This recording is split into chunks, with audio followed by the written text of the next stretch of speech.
Okay, this is our third video study looking at major and minor related modes.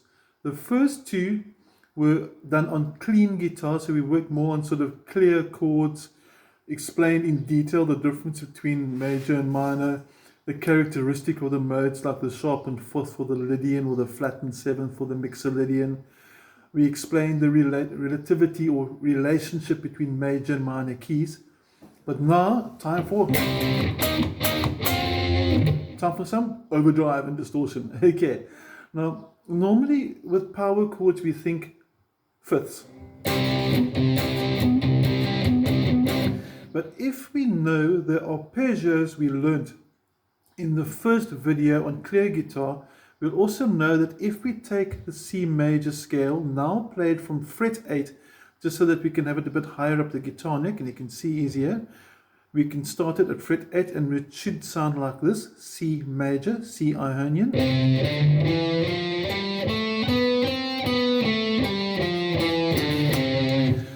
We should also recognize the C major arpeggio. And then the C major 7th arpeggio.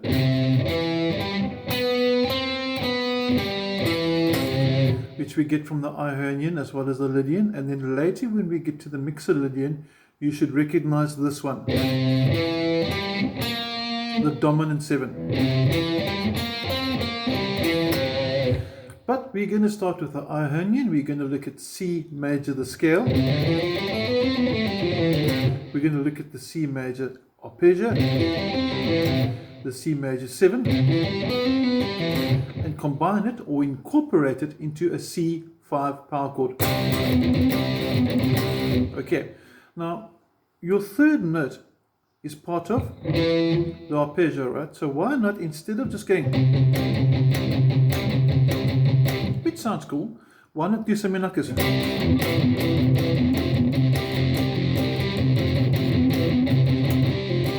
For example, okay, all we've done there is you've taken the fifth into the fourth. Now the reason why we say it's a fourth is because the note I'm adding is the 1, 2, 3, 4. It's the fourth note of the scale.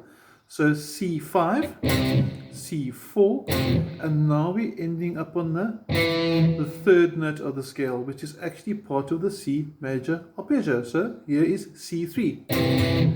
So if I go, I'm playing a C power chord and expanding by implying it's a major, because C5 by itself doesn't imply major or minor, because there's no third note which separates the two. Okay, so by adding this in with a pinched harmonic, it brings us to a C major power chord. Okay, we can also now try something like this. Okay, what I've done there is I've taken an octave. Why not? Okay, so you can create your own power chord phrases. Now let's look at the major 7th. I can go.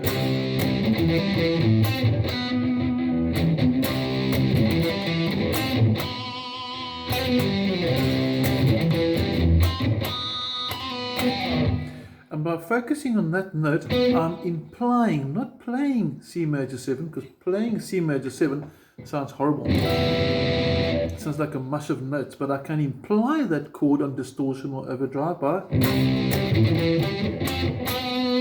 stopping at that note. Sounds pretty cool. I can also put that note with the 5th and do this. It also sounds pretty cool. Now what I've done there is I've started on the C power chord, then I've gone to the 7th over here and put the 5th with it. So I've taken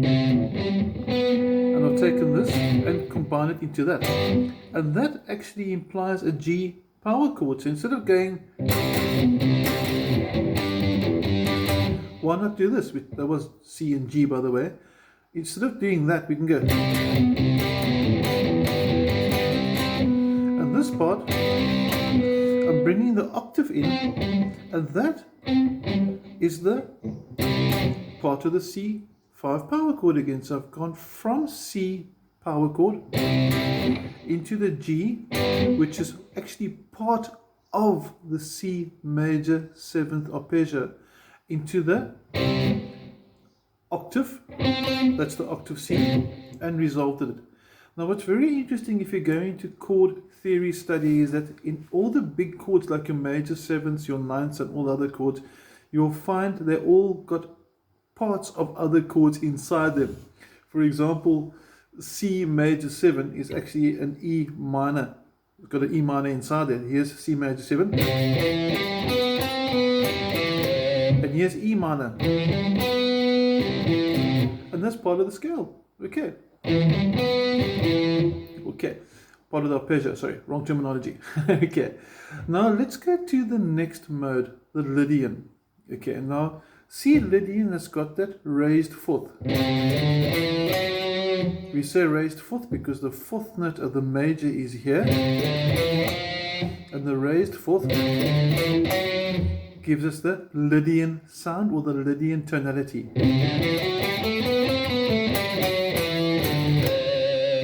Now what's quite cool with that now, if I start with a C power chord and I know that this note's separating it, I can go, and it gives a nice sort of dissonance to it, nice for a bit of metal, but for retro, or for any metal really, but whatever rhythm you want to put to it actually, it's the sound of the flattened fifth. Now, we said flattened fifth, but we're talking about sharpened fourth. They're actually the same, depends where you're coming from. Fifth, down to flattened fifth, or fourth, coming up to sharpened fourth. Theory for another day, but okay. What's important here is you don't have to go C5 and keep it there. We can go and then end on the major third. Now what's interesting here is that because the Lydian has an F sharp, we're actually no longer in the key of C. If you've been through the clear videos, which you must please make sure you've checked them, you'll notice that C Lydian is actually in the key of G major. So this C based power chord riff, for example,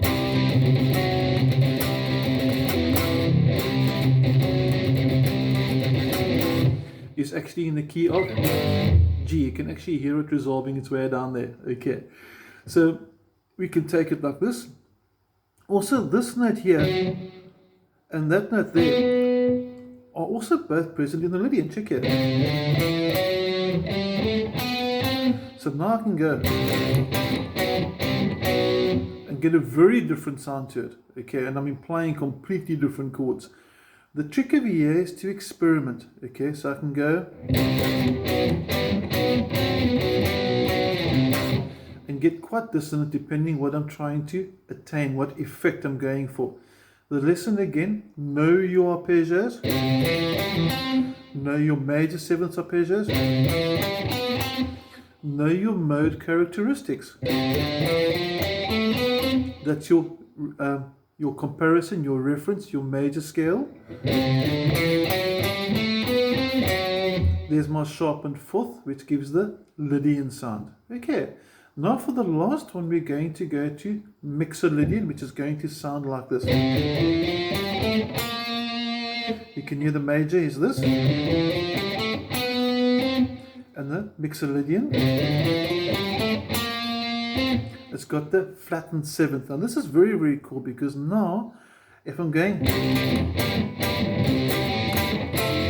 I can get some pretty cool new power chords again, all related to a C power chord. So I'm using these different ideas, these different concepts to see how I can create new riffs.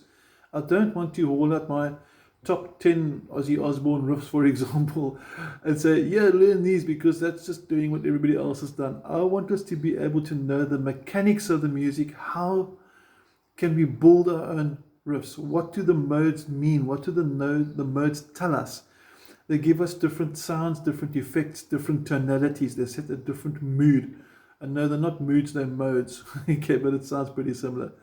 So for this one over here now, I can go C5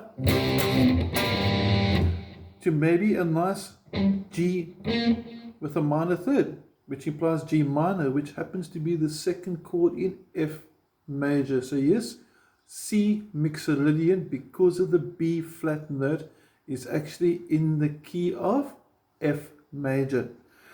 Now maybe I want to go through to the octave. We'll play that part of a C power chord. That's the octave.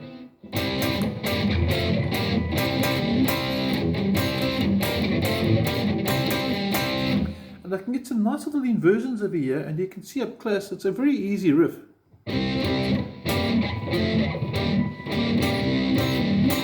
And it's just a little finger, and it works very, very cool.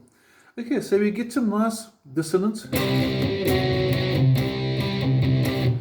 I can get some new sort of riffs inside here. I can get the well, G minor, sorry, must be a B flat. Okay, I can get a F major to G minor again.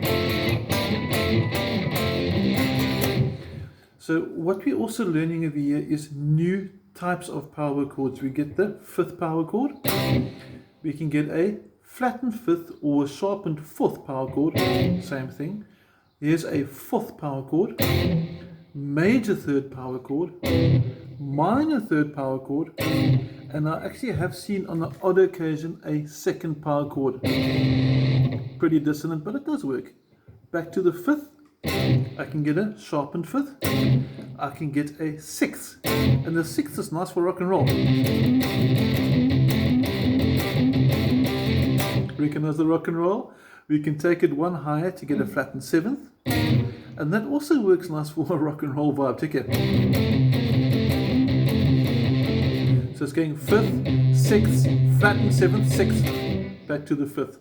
So I'm getting a whole lot of new power chords. So when we see power chord, don't think fifth, think all the other types and tie them into what your mode tonality is available, what that mode tonality provides us with. Okay, each one will have a unique combination of power chords. Some power chords will be common, and each one will have unique characteristic differences to them as well. Hope you have an awesome day. Keep the metal going and the hard rock going, and get your overdrive.